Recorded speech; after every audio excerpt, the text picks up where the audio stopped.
Here's chapter 23 of Dead End in Norvelt. Maybe something else went dead too. Over the next few days, Miss Volker had me telephone Mrs. Vinal's house about 20 times to check up on her like we did with Mrs. Dubicki. Finally, Miss Volker was worried enough to call me down to her house. All the way there, I was filled with fear that Dad had killed Mrs. Vinal. "You don't think my father gave her a heart attack?" I asked when I let myself into Miss Volker's living room. "No," she replied, "because I spoke with her the next day and she had one of your mom's casseroles for dinner." "That's right," I said, recalling that I took it to the community center and gave it to Mr. Spiz. "Well, we better drive to her house and pay her a visit," she suggested. "Help me get out to the car." "Do you want me to wear my Grim Reaper costume again?" I asked, and took her hand. "Don't bother," she said. "I have a suspicion that the Reaper has already paid number B19 a visit." That reminded me of something. "Why do you have a dressed skeleton in your trunk?" I asked as we turned onto the Norvelt Road. "My sister left it in there," she said. "She used it for a drawing model." "Well, it scared me half to death," I said. "Thank your lucky stars it was only half to death," she replied. "You could have gotten the full dose." When we entered Mrs. Vinal's house, we saw the result of a full death. Mr. Huffer's stretcher on wheels was already in the hallway. "That man has a nose for death," Miss Volker said, noticing the stretcher. "No kidding," I replied. "She's in the bedroom," he called out when he heard our footsteps. His respectful, whispery voice sounded like air leaking out of a crypt. "I've already called her daughter." "Did she opt for cremation?" Miss Volker asked. "Yes," he replied with a disagreeable tone in his voice. "All these kids live too far away to care about giving their mothers a proper service. It's just cheaper and easier to have me mail them the ashes so they can put Mom in a mantelpiece vase or in a shoebox in the back of their closet. But mark my words, people will still want to be buried in the ground. A tombstone is a carved page in a book of human history. It will last forever. A jar of dust just looks like something you emptied out of a vacuum cleaner." After that unusual outburst, he struck his little teapot pose. I didn't know how sad he really was, because now he could buy her house and move it to West Virginia. But I didn't say that to Miss Volker because she would have put him in a shoebox. "How do you know she was dead?" I asked Mr. Huffer. "How did you know she was dead?" "Spiz told me," he replied. "He stopped to collect the newspaper money and found her." "That busybody is into everyone's business," Miss Volker remarked with contempt. "He probably helped her kick the bucket." "I don't think so," Mr. Huffer said. "Looks like she had a fit of some kind while having a midnight snack." "Jack, you stay here," Miss Volker said as she and Mr. Huffer stepped toward the bedroom. "She may not be properly dressed, and I promise you don't want to see a naked old dead person." I didn't argue that point. I stayed in the kitchen, and like Bunny, I opened the refrigerator. Aside from some wrapped up pieces of Mom's dinners, there wasn't much. I was just going to take a slice of mushroom and cheese casserole when Miss Volker came out complaining about how some people were selling their houses to Eleanor, West Virginia. "Well," Mr. Huffer said, without giving himself away, "this town can't remain a museum piece. Plus, there's a lot of good land here that could be useful again." "I don't want it to be a museum," Miss Volker said. "I want it to be a shining city on a hill, an example of what a Roosevelt community should strive to be." "Times change," Mr. Huffer said weakly.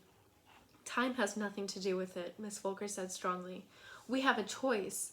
It is the people who live here that can change Norvelt for the better or the worse." "Nothing lasts forever," said Mr. Huffer, as he shrugged. I just knew what Miss Volker was going to say. I could hear the bile in the pit of her stomach boiling and the words steaming up in her mouth before her lips parted. And then she fired off the red-hot words.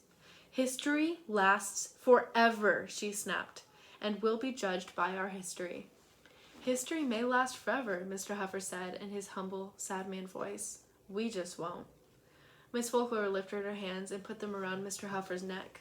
"If my hands were good enough, I'd strangle you," she said, and then smiled. So did Mr. Huffer. "Are your hands good enough to sign this death certificate?" he asked. Miss Volker nodded at me. "He's my hired hands," she said with a chuckle, and as we had done before, we held the pen between my hand and hers and managed to scrawl out a signature. We left Mr. Huffer behind to collect the body and returned to Miss Volker's house.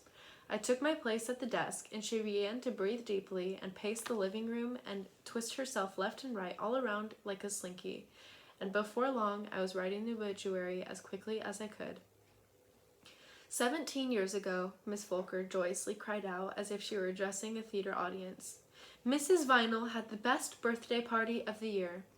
This was during the war, and so having a birthday cake was pretty rare because of the rationing of flour and sugar. We all had eggs and milk because of our chickens and dairy cows, but somehow the friends of Mrs. Vinal managed to save up enough tablespoons and teaspoons of flour and sugar, and they made her a huge cake. And it had to be huge because they also made her their own hand-dipped wax candles, which were thicker than normal birthday candles, and colored with cherry, dandelion, and grape juice. And there were 60 candles. It was a splendid cake, and we all gathered around for the lighting of the candles and the singing of the birthday song. But before Mrs. Vinal could make a wish and blow out the candles, those little flames joined together into one massive flame that was tall enough to scorch and melt the light fixture hanging over the table. I think the wicks of those candles must have been taken from the roll of the dynamite fuses. They sure burned hot and fast, and while everyone was trying to save the light fixture, the heat from the candles burned a coal-black crater in the top of the cake. Well, it looked awful, but that didn't stop us from eating it. Afterward, everyone had crusty black lips as if they had eaten a plateful of ashes. We just laughed, and Mrs. Vinal laughed the loudest. She was a great woman, and her sons both served honorably in the war, and as a nation, we honor her. Then Miss Volker lowered her head in prayer, and after a quiet space of time, when she once more began to speak, her voice had dropped as if a shadow had passed over her heart. Given that this is August 6th, it would be impossible to not remember that this is the anniversary of the dropping of the first atomic bomb on the city of Hiroshima. Most people think that the atomic bombing of Hiroshima was necessary for ending the war, she continued. And there is some truth to that, given that the Japanese were prepared to fight to the last person to protect their country. But what the atomic bombing of Hiroshima should teach everyone is that you don't win a war by being more moral or ethical or nicer or more democratic than your enemy. And God has nothing to do with winning or losing. There are over 4,000 religions in the world, so it is impossible to claim that one God is more powerful than another God. Keep in mind that there are plenty of good civilizations full of God-worshipping people that are now lost to history. The American Indians were nicer than the settlers, and look where it got them. Dead. No, you win a war by being tougher and meaner and more ruthless than your enemy. You beat, burn, and crush them into the ground. This is the historic rule of winning a war. Look what it did to the Japanese. Hiroshima was not a big military target, nor was it even a battle. It was an out-and-out sneak attack slaughtering of innocent people. It was a massacre. We killed 70,000 civilians in one atomic blink, and 70,000 more died a little later on. No nation has ever before been this cruel and inhumane and killed more people so quickly in the whole bloody history of the whole world. So, as we remember Mrs. Vinal and honor her heroic sons, let us remember that the only way to turn enemies into friends is with respect, she stated firmly. Never call them Japs again. That won't do. Remember what the Bible teaches us. Thou shalt not avenge nor bear any grudge against the children of thy people, but thou shalt love thy neighbor as thyself. I typed it up as she settled down on the couch like a cat curling into a comfortable shape. Then she wrapped her afghan around herself and bowed her head as if it were the lowering of a theater curtain. As I typed a page, I looked back and her eyes were closed. Her breathing was like a cat purring. I finished up and ran the obit down to Mr. Green. He skimmed it over, and with a pipe jammed deep into one tobacco-stained corner of his mouth, he spoke out the corner. Mrs. Vinal was only 77, he remarked, as he rocked back and forth on the soles of his heavy black boots. A shame how the good die so young. What about Marilyn Monroe dying yesterday? I said. She died really young. That was a crime, he insisted, and removed his pipe and sharply pointed the stem at me. Mark my words, there is something fishy about the way Miss Monroe died, and I think there is something fishy going on in this town. He pulled the pipe out of his mouth and poked the air with it, as if typesetting an exclamation point on his accusation. I stepped away from him as he kept his hard eyes fixed on me. When I reached the door, I turned and sped home. The next morning, Mrs. Vinal's obituary ran in the paper.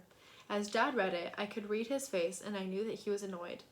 Ex-soldiers who fought Ex-soldiers like me who fought in the war, he said, with checked anger, are busy trying to forget what horrors we went through, and she's just reminding us of how bad it was. He pressed the paper down on the table with both hands, then stood straight up. His face was like a movie screen of unhappy memories.